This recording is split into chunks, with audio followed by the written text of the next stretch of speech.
عزیزان ملت اسلامیہ، اللہ تعالیٰ قرآن کریم میں ارشاد فرماتا ہے قُلْ إِن كُنتُمْ تُحِبُّونَ اللَّهَ فَاتَّبِعُونِي يُحْبِبْكُمُ اللَّهُ۔ میرا رب ارشاد فرماتا ہے اے نبی آپ اعلان فرما دو او لوگو اگر تم اللہ کو محبوب رکھنا چاہتے ہو فَاتَّبِعُونِي تو سب سے پہلے تم میری اتباع کر لو، میری پیروی کر لو، تب اللہ تعالیٰ بھی تم سے محبت فرمانے لگے گا۔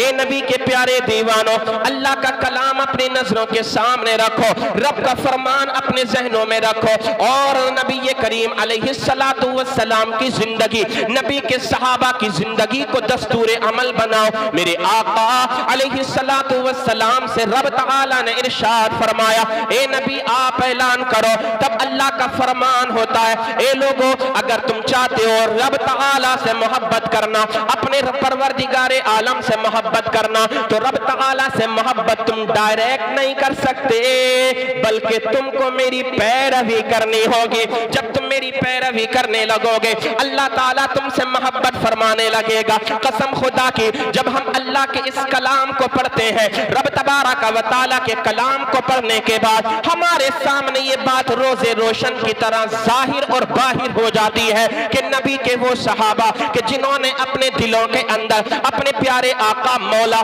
مصطفیٰ جان رحمت، شمع بزم ہدایت، نوشہ بزم جنت، شہر یار ارم، تاجدار حرم، نوبہار شفاعت، آمینہ کے لال، ہم غریبوں کے غم گسار، مصطفیٰ جان رحمت، شہنشاہ باوقار، مدینے کے آقا صلی اللہ تعالی علیہ وسلم کی محبت کو جب اپنے دلوں کے اندر بسا لیا ہے، اللہ اللہ ان کے سامنے بڑے بڑے مصائب و آلام کے پہاڑ آئے مگر انہوں نے اپنے قدموں کو کبھی پیچھے نہیں ہٹایا۔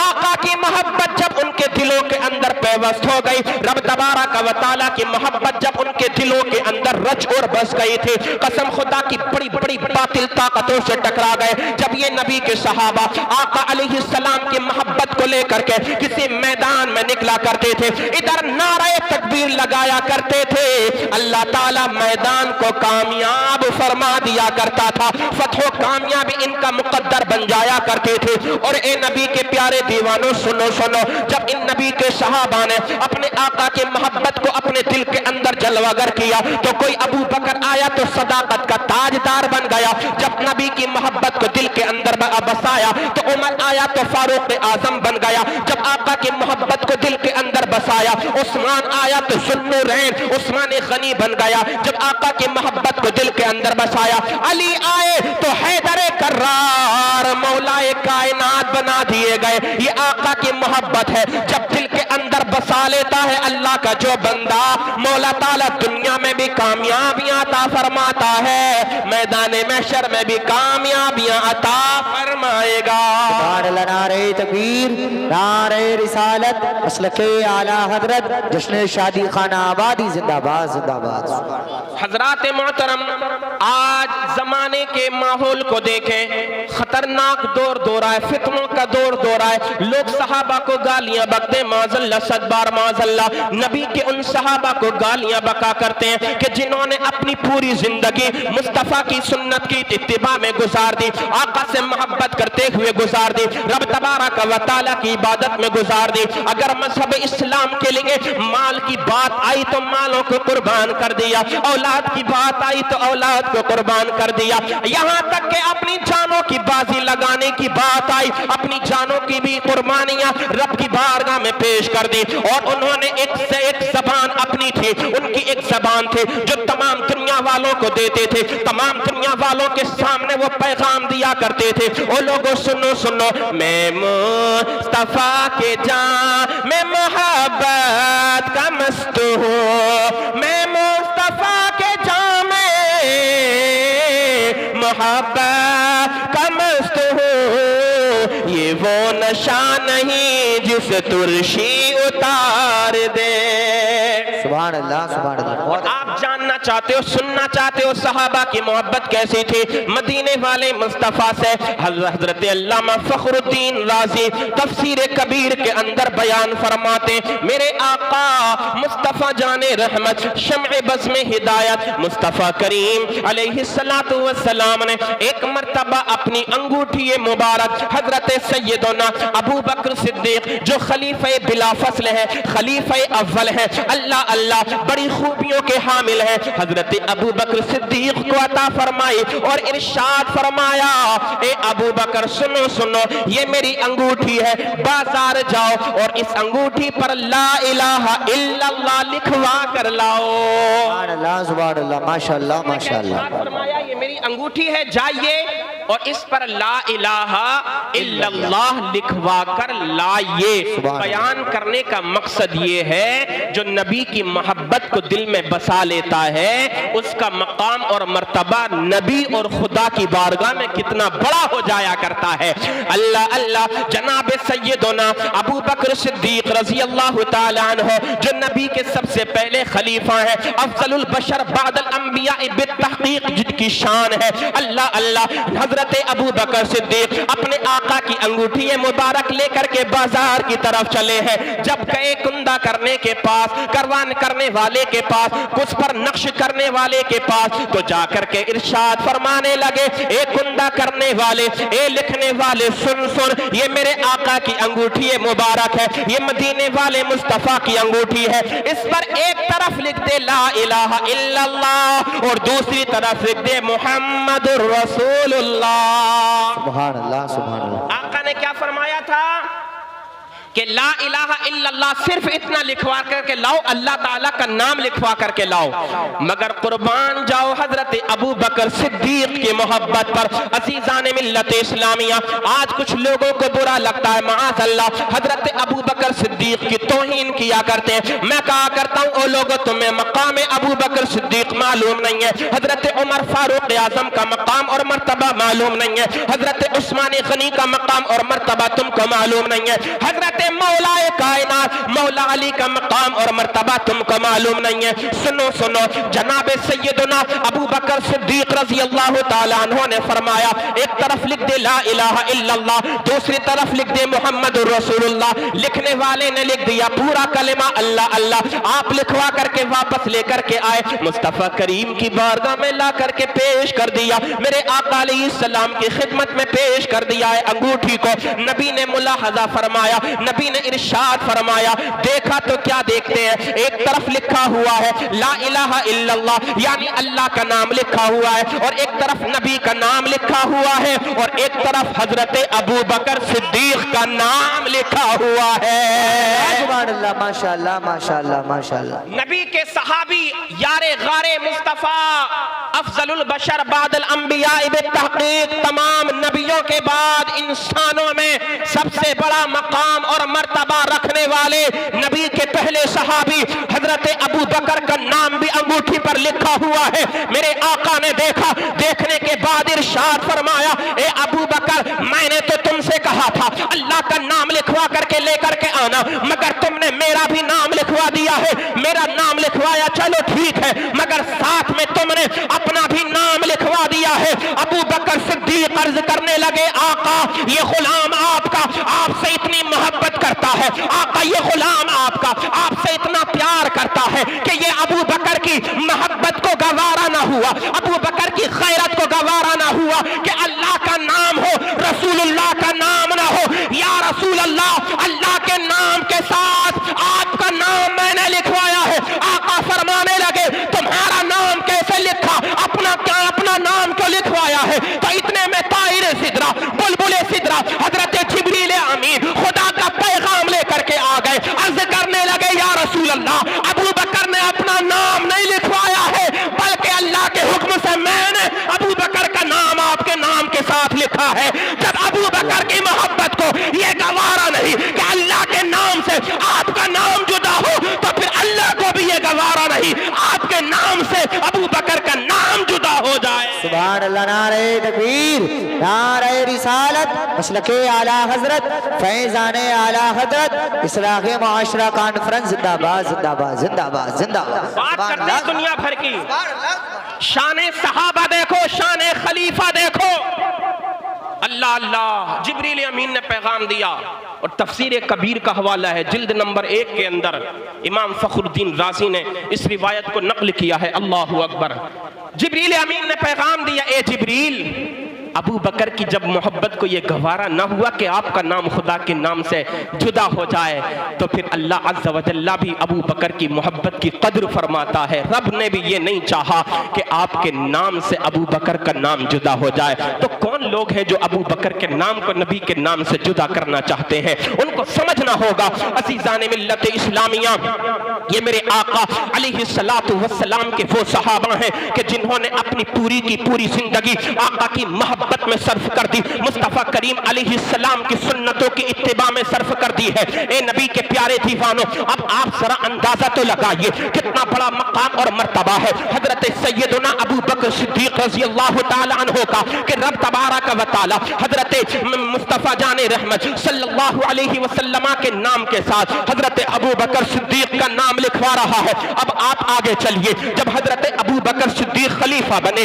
جب آپ کے وصال کا وقت قریب آیا، آپ کے یاروں نے، آپ کے دوستوں نے کہا، اے ابو بکر یہ بتائیں، آپ کچھ وصیت فرمائیں کہ آپ کو دفن کہاں کیا جائے، آپ کو کس مقام پر لے جا کر کے دفن کیا جائے۔ جناب سیدنا ابو بکر صدیق رضی اللہ تعالیٰ عنہ ارشاد فرمانے لگے، اے میرے دوستو سنو، جب میرا انتقال ہو جائے تو میرے انتقال کے بعد مجھے کفن دینا، غسل دینا، میرے جنازے کو تیار کرنے کے بعد نماز جنازہ ادا کر کے میرے آقا مصطفیٰ جان رحمت حجرہ مصطفیٰ کے سامنے میرے جنازے کو لے جا کر کے رکھ دینا، اور عرض کرنا، آقا آپ کا غلام آ گیا ہے، آپ کی بارگاہ میں آنے کی اجازت طلب کر رہا ہے، آپ کے قرب میں دفن ہونے کی اجازت مانگ رہا ہے۔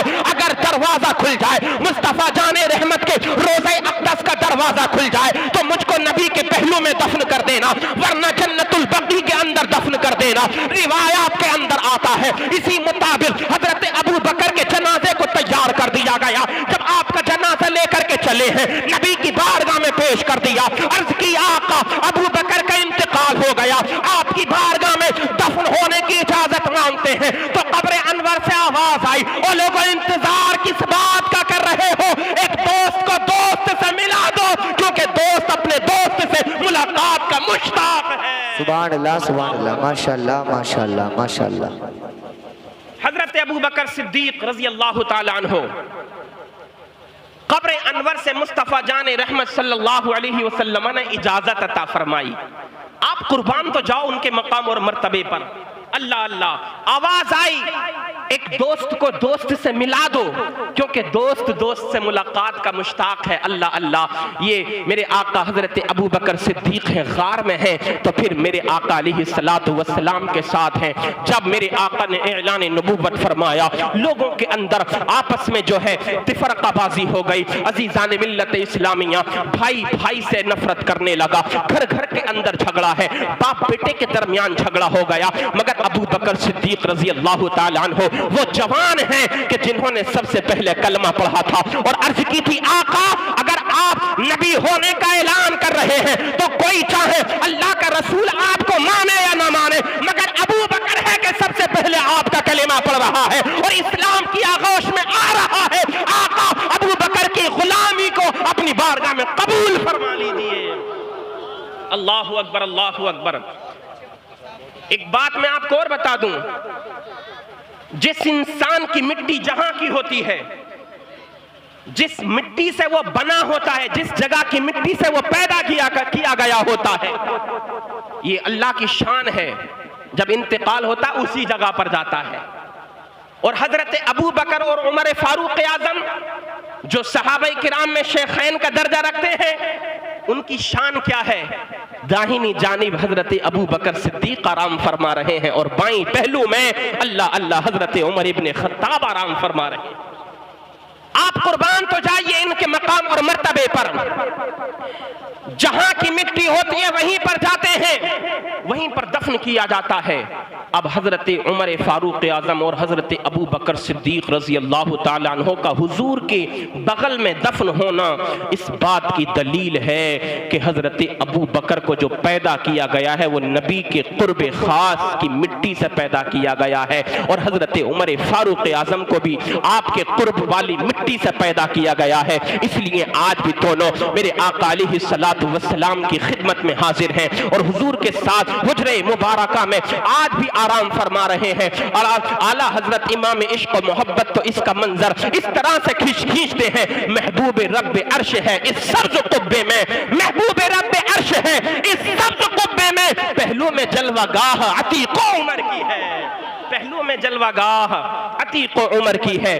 عزیزان محترم، میرے آقا حضرت ابو بکر صدیق رضی اللہ تعالیٰ عنہ، حضرت عمر فاروق اعظم رضی اللہ تعالیٰ عنہ، ان کی شان کا کیا کہنا۔ یہ شادی کے سلسلے میں پروگرام سجایا گیا ہے نا، تو سنو آج کل کے حالات بہت زیادہ خراب ہوتے چلے جا رہے ہیں، بیاہ شادیوں کا موقع آتا ہے، ہمارے گھروں میں نہ جانے کس کس طرح کی خرافاتیں ہوا کرتی ہیں، کبھی ناچنے اور گانے کی محفلوں کو آباد کیا جاتا ہے، کبھی شراب اور کباب کی محفلوں کو آباد کیا جاتا ہے، اللہ اللہ، کبھی جو ہے بیئر کی محفلوں کو آباد کیا جاتا ہے۔ آج نوجوان جس کی شادی ہونے کے لیے جاتی ہے، وہ نوجوان جو باہر کام کرتا ہے، عزیزان محترم، چند روپے اور پیسے اس نے کمائے ہوتے ہیں، شادی کا موقع ہوتا ہے، آتا ہے اپنی شادی کرنے کے لیے، وہ سارا پیسہ گناہوں میں لٹا دیا کرتا ہے۔ اور لوگوں، یہ دولت تمہاری جو گناہوں میں تم لٹا رہے ہو، تمہارے لیے وبال جان بن جائے گی، میدان محشر میں تم اس کا حساب اور کتاب نہ دے پاؤ گے۔ جوانی کے عالم میں اپنی زندگی کو گزار رہا ہے، شباب اس کی زندگی کا چل رہا ہے، اللہ اللہ، اس کے لفنگے یار دوست آیا کرتے ہیں، حالات اتنے زیادہ خراب ہو گئے، جب بیاہ شادیوں کی محفلیں ہوتی ہیں، اس کے وہ لفنگے آوارہ دوست آتے ہیں، جہاں یہ باہر کام کرتا تھا وہ آئے ہیں، اللہ اللہ، کوئی شراب کا عادی ہے، کوئی بیئر پینے کا عادی ہے، کوئی زناکار ہے، کوئی جو ہے ڈانس کرنے والا ہے۔ اے نبی کے پیارے دیوانوں، یہ لوگ آتے ہیں، اب یہ دوست اپنے دوستوں کی خاطر کر رہا ہے، اور ان کی یاری اور ان کی دوستی اور ان کی خاطر تب تک پوری نہیں مانی جاتی جب تک وہ اپنے یاروں کے لیے، اپنے دوستوں کے لیے شراب کا انتظام نہیں کر دیتا ہے، معاذ اللہ رب العالمین۔ آج دیکھو نا مسلم قوم کا حال کتنا خراب ہو گیا، شرابوں کے جام چل رہے ہیں، ادھر مہمان آئے ہیں گھر کے اندر، ادھر یہ نوجوان ہے اپنے یاروں کو شراب پلا رہا ہے، معاذ اللہ رب العالمین۔ ناچنے اور گانے کی محفلیں قائم کی جاتی ہیں، کبھی ہم نے نہیں سوچا ہماری غیرت کو ہو کیا گیا، ہم تو بس شور کرتے ہیں اور اپنے گھروں میں آرام سے جا کر کے سو جایا کرتے ہیں۔ آج ہماری قوم کا حال کتنا خراب ہو گیا، نوجوان ہے روپیہ اور پیسہ خرچ کر رہا ہے، ناچنے اور گانے کی محفل کو آباد کرتا ہے، ڈی جے کی محفل سجائی گئی ہے۔ اب اس کے جو لفنگے دوست آئے ہیں، جن کی پینٹوں میں کئی جگہ سے کٹ لگے ہوئے ہیں، اللہ اللہ، ایسا اتنی ٹائٹ پینٹ ہے، ایسا دیکھنے کے بعد تعجب میں انسان پڑ جاتا ہے کہ اس نے پہننے سے پہلے سلوائی ہے یا پہننے کے بعد اس کو سلوایا گیا ہے۔ ناچنے کی محفلیں آباد ہو جاتی ہیں، اب اس کی بہن بھی ان لفنگوں کا ناچ دیکھ رہی ہوتی ہے، اس کی بیٹی بھی ناچ دیکھ رہی ہوتی ہے، اس کی ماں بھی ناچ دیکھ رہی ہوتی ہے، اس کے گھر کی لڑکیاں بھی ناچ دیکھ رہی ہوتی ہیں۔ کبھی ان لفنگوں کی نظر کہ جنہوں نے شراب کے جام پیے ہیں، نشے میں دھت ہو گئے ہیں، بیئر کی بوتلیں اپنے منہ سے لگائی ہیں، جب یہ ناچتے ہیں تو کبھی ان کی نظریں اس کی بہن کے چہرے پر پڑتی ہیں، کبھی اس کی ماں کے چہرے پر پڑتی ہے، کبھی اس کی بیٹی کے چہرے پر پڑتی ہے، کبھی اس کی گھر کی عورتوں کے چہروں پر پڑا کرتی ہیں۔ او نوجوانوں، تم کو ہو کیا گیا؟ تم نے روپیہ اور پیسہ خرچ کیا تھا اسی لیے تاکہ گھر کی عزت کو بھی تم تار کر دو۔ نہیں میرے بھائی، یہ دولت تجھ کو جو دی گئی ہے حرام کاری میں لٹانے کے لیے نہیں دی گئی ہے، بلکہ یہ تو اس لیے دی گئی ہے جب خوشی کا موقع آئے تو ناچنے گانے کی محفل نہ سجانا، آمینہ کے لال کے ذکر کی محفل سجا لینا، مصطفیٰ جان رحمت کی نعت کے ترانے سن لینا، انشاءاللہ تیرا روپیہ پیسہ خرچ کرنا دنیا میں بھی کامیاب ہو جائے گا اور آخرت میں بھی اس کا بدلہ تجھ کو۔ سبحان اللہ، نعرہ تکبیر، نعرہ رسالت، مسلک اعلیٰ حضرت، فیضان اعلیٰ حضرت، اصلاح معاشرہ کانفرنس، زندہ باد زندہ باد، سبحان اللہ سبحان اللہ، ماشاءاللہ ماشاءاللہ۔ عزیزان محترم، شادی جو کی جاتی ہے، حدیث پاک میں آتا ہے 4 چیزوں کی بنیاد پر شادی کی جاتی ہے۔ کتنی چیزوں کی بنیاد پر؟ بولو 4 چیزوں کی حضور فرماتے ہیں حسب اور نسب دیکھ کر کے شادی کرو، بے شک بے شک، حسن و جمال دیکھ کر کے شادی کرو، نکاح کرو، ہے نا، خاندان کنبہ قبیلہ دیکھ کر کے شادی کرو، اور مال اور دولت دیکھ کر کے شادی کرو، ہے نا، دینداری دیکھ کر کے شادی کرو۔ 4 چیزیں ہیں، اللہ اکبر۔ مگر میرے آقا علیہ السلام نے کیا ارشاد فرمایا؟ لیکن سب سے پہلے دینداری کو مقدم رکھو۔ یعنی اگر آپ کو اپنے لڑکے کے لیے بیٹی جو ہے یعنی بیوی کی شکل میں اگر دیکھنا ہے تو خاندان مت دیکھا کرو، حسن اور جمال مت دیکھا کرو، مال اور دولت مت دیکھا کرو، بلکہ سب سے پہلے یہ دیکھو لڑکی کتنی دیندار ہے نا۔ لیکن آج تو بالکل اس کا الٹا ہو رہا ہے۔ آج جب رشتہ دیکھنے کے لیے جاتے ہیں، چاہے لڑکے کے لیے رشتہ دیکھنا ہو چاہے لڑکی کے لیے رشتہ دیکھنا ہو، اگر کوئی لڑکی کے لیے رشتہ دیکھنے کے لیے جاتا اپنی بیٹی کے لیے یا اپنی بہن کے لیے، تو سب سے پہلے کیا دیکھتا ہے؟ کتنے بیگھے زمین اس لڑکے کے نام میں ہے، کتنا پڑھا ہوا ہے یہ لڑکا، ہے نا، کتنی بڑی نوکری یہ کرتا ہے، مہینے میں کتنا کماتا ہے، میری بیٹی کو خوش رکھ پائے گا یا نہیں رکھ پائے گا؟ اللہ اللہ۔ اب ایسے ہی جب اپنے لڑکے کے لیے ہم رشتہ دیکھنے کے لیے جاتے ہیں، سب سے پہلی نظر اس کے مکان پر پڑتی ہے۔ عالی شان اچھا مکان بنا ہوا ہے، دل خوش ہو جاتا ہے، مکان تو بڑا اچھا بنا رکھا ہے۔ اور اگر خدا نہ خواستہ گھر میں کوئی 4 پہیہ گاڑی کھڑی ہو تو اس کے دماغ میں پہلے سے ہی کھچڑی پکنے لگتی ہے کہ اسکارپیو تو مل ہی جائے گی، اور اگر کچھ بھی نہ ملے تو کم سے کم آلٹو تو مل ہی جائے گی۔ اللہ اللہ، یہ نہیں دیکھا جاتا لڑکی نے قرآن پاک پڑھا ہے کہ نہیں پڑھا ہے، لڑکی نمازوں کی پابند ہے کہ نہیں ہے، لڑکی صوم و صلات کی پابند ہے کہ نہیں ہے۔ اللہ اللہ، اے نبی کے پیارے دیوانوں، آج ہم جو شادیاں کر رہے ہیں وہ خالص دنیا داری دیکھ کر کے شادیاں کر رہے ہیں۔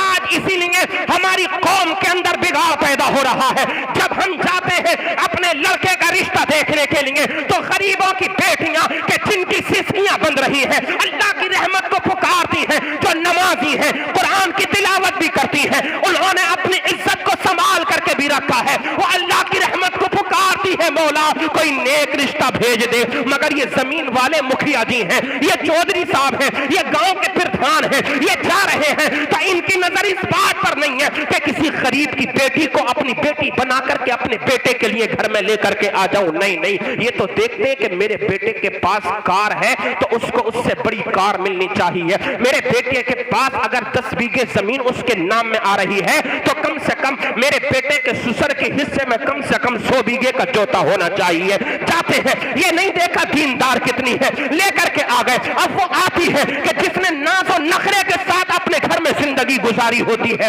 اب یہ بتاؤ تمہارے گھر کا کام وہ آ کر کے کیوں کرے گی؟ کہ جس نے کبھی گھر تک کھانا بھی نہیں بنایا ہو، جس نے کبھی گھر میں نماز بھی نہ پڑھی ہو، جس نے کبھی گھر میں پردہ بھی نہ کیا ہو، کہ جس نے کبھی اپنے بھائیوں اپنے باپ کی عزت کا بھی خیال نہ کیا ہو، کیا وہ تمہارے گھر میں آنے کے بعد تمہارے گھر کی عزت کو سنبھال کر کے رکھے گی؟ نہیں، میں تو کہا کرتا ہوں رشتے وہ قائم اور آباد رہا کرتے ہیں کہ جن میں دولت اگرچہ نہ ہو، جن میں شہرت اگرچہ نہ ہو، مال اور دولت کی فراوانی اگرچہ نہ ہو، مگر ہاں جب ہم اپنے بیٹے کے لیے دلہن لے کر کے آ رہے ہیں تو دلہن ایسی ہو جو صوم و صلات کی پابند ہو، فجر کی نماز پڑھتی ہو، ظہر کی نماز پڑھتی ہو، عصر مغرب اور عشاء کی نماز پڑھتی ہو۔ جب ایسی دلہن گھر کے اندر آیا کرتی ہے، آقا ارشاد فرماتے ہیں گھر میں اس کا قدم پڑتا ہے، اللہ کی طرف سے برکتوں کا نزول شروع ہو جاتا ہے۔ سبحان اللہ، نعرہ تکبیر، نعرہ رسالت، مسلک اعلیٰ حضرت فیضان اعلیٰ حضرت زندہ باد زندہ باد، ماشاءاللہ بہت اچھا۔ ہرا گنبد جو دیکھو گے زمانہ بھول جاؤ گے، نبی کے روزے پہ پہنچو گے تو آنا بھول جاؤ گے، اگر تم کو پتہ چل جائے بزم مصطفیٰ کیا ہے تو پھر شادی میں تم گانا بجانا بھول جاؤ گے۔ مگر گھر میں تو بہو میک اپ والی لے کر کے آ رہے، میک اپ والی لے کر کے میک اپ والی پتہ چل جائے گا جب آ کر کے مانگے گی نا 10 ہزار روپے کا میک اپ، اور جب اس کے میکے میں شادی ہوگی نا، جب کہے گی نا 10 ہزار والا سوٹ چاہیے، 5 ہزار سے نیچے تو قدم ہی نہیں رکھا جاتا ہے، زبان اگر کھلتی ہے تو کم سے کم 5 ہزار پہ، جب کہے گی نا لے کر کے 5 ہزار والا سوٹ تو پھر تم تمہیں پتہ چل جائے گا۔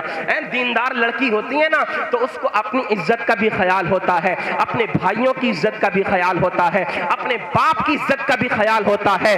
جس کو اپنے گھر والوں کی عزت کا خیال ہوتا ہے وہ اپنی سسرال والوں کی بھی عزت کا خیال کیا کرتی ہے۔ ورنہ تو حالات اتنے خراب ہیں، اگر دلہن کے بھائی کی شادی کا وقت آ جائے تو سب سے پہلا سوال یہی ہوتا ہے، رانی ہار میرے لیے جلدی سے لے کر کے آ جاؤ اگر خیریت چاہتے ہو، ہے نا، فلاں ہار بہت اچھا چل رہا ہے سونے کا، وہ لے کر کے آؤ، میری 3 انگلیوں میں سونے کی انگوٹھی ہیں، 2 انگلیاں بھی خالی ہیں، ان کے لیے بھی انگوٹھیاں سونے کی لے کر کے آؤ۔ بڑے حالات خراب ہیں۔ اللہ اللہ، میک اپ اس قدر زیادہ، آج دیکھو نا، اگر کوئی کرناٹک میں جو ابھی پچھلے سال جو مسئلہ چلا تھا، حجاب اس لڑکی کا اتار دیا گیا، سارے لوگ پکار اٹھے، مسلمان پکارنے لگے، ارے لڑکی کا حجاب اتار دیا گیا، لڑکیوں کو بے پردہ کالج میں بلایا جا رہا ہے۔ ارے نادان، اگر وہ کالج میں بے پردہ آنے کی باتیں کرے تو تم کو برا لگتا ہے اور تم اپنے گھروں سے سجا کر کے اپنی بیٹیوں کو میری جھالوں میں بے پردہ بھیج دیا کرتے ہو، تب تمہاری غیرت کہاں چلی جاتی ہے؟ تمہاری بیٹی بازاروں میں جائے ننگا ناچ ناچے، تمہاری غیرت کو گوارا نہیں ہوتا، تو پھر غیر تمہاری بیٹیوں کی پردوں کی باتیں کرتے ہیں، تو پھر بتاؤ تم کو برا کیا لگتا ہے؟ خرابی ہمارے اندر ہے، معاشرہ ہمارا خراب ہے۔ اگر ہمارا معاشرہ پہلے سدھر جائے گا تو پھر غیر بھی ہماری طرف آنکھ اٹھانے سے ڈریں گے۔ زبان کھولنا تو دور کی بات، ان کی طاقت نہ ہو سکے گی کوئی مسلم قوم کی بیٹی کے حجاب پر سوال کر سکے اگر ہماری بیٹی پردہ کرنا سیکھ جائے گی۔ بہت اچھے بھائی مفتی صاحب، بہت اچھا۔ دیکھو جگہ جگہ پر حالات کتنے خراب ہیں۔ میری جھالوں میں جاؤ تو پتہ نہیں چلتا، بھوتنیوں کی طرح پہچان بھی نہیں ہوتی کون کس کی لڑکی ہے کون کس کی بہن ہے۔ بہت اچھے۔ اللہ اکبر، ایسی بے پردہ یہاں تک کی آستینیں چلتی تھی، کٹتے کٹتے یہاں آ گئیں، پھر اور زیادہ کٹی یہاں تک آ گئیں۔ پردہ پہلے سر پہ ہوتا تھا، چہرہ کھلا، سر پہ پردہ آ گیا، سر سے پردہ اتر کر کے گلے میں آ گیا، اب وہ پردہ گلے سے بھی اتر گیا ہے، اس کاندھے پہ آ کر کے پڑ گیا ہے، اور اس کاندھے سے اتر کر کے اب اس کلائی میں آ کر کے وہ دوپٹہ رہ گیا۔ دیکھو نا، اللہ اللہ، بے پردہ گھروں سے نکالتے ہو، باپ کو غیرت نہیں آتی جو کہہ دے بیٹی اپنے سر پر دوپٹہ رکھ دے، بھائی کو شرم نہیں آتی جو کہہ دے بیٹی تو کس طرح سے میری جھال میں جا رہی ہے، اپنے سر پر پردہ رکھ دے۔ نہیں، کیونکہ اس کو پتا ہے اگر یہ کہے گا تو پکڑا جائے گا، یہ بھی تو آوارہ گردی کر رہا ہے نا بھائی بھی، باپ اگر کہے گا تو یہ بھی اس کی بیٹی جواب دے دے گی، اس کی بیٹی کو پتا میرا باپ بھی تو پورے دن حقے کے سٹے مارتا ہے، کبھی مولوی کی برائی کرے گا، کبھی امام کی برائی کرے گا، نہ نماز کے قریب ہے،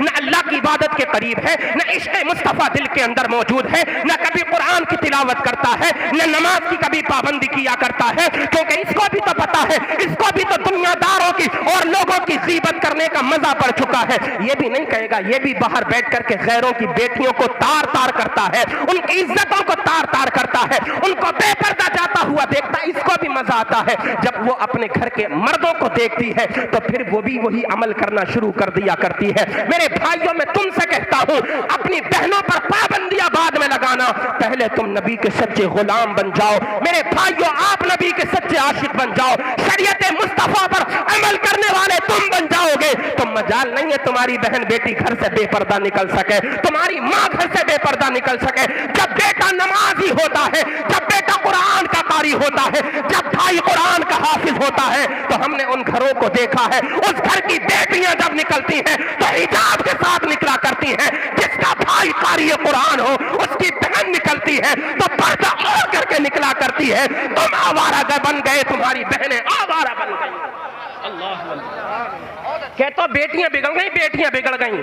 آج ارتداد کا شکار کس قدر ہو رہی ہیں؟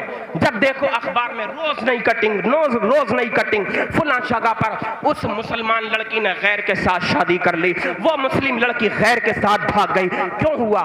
یہ سب اس لیے ہوا نا کہ آپ نے بے لگام چھوڑ دیا، آپ بے لگام بن گئے تو آپ کی بیٹیاں بھی بے لگام بن گئیں۔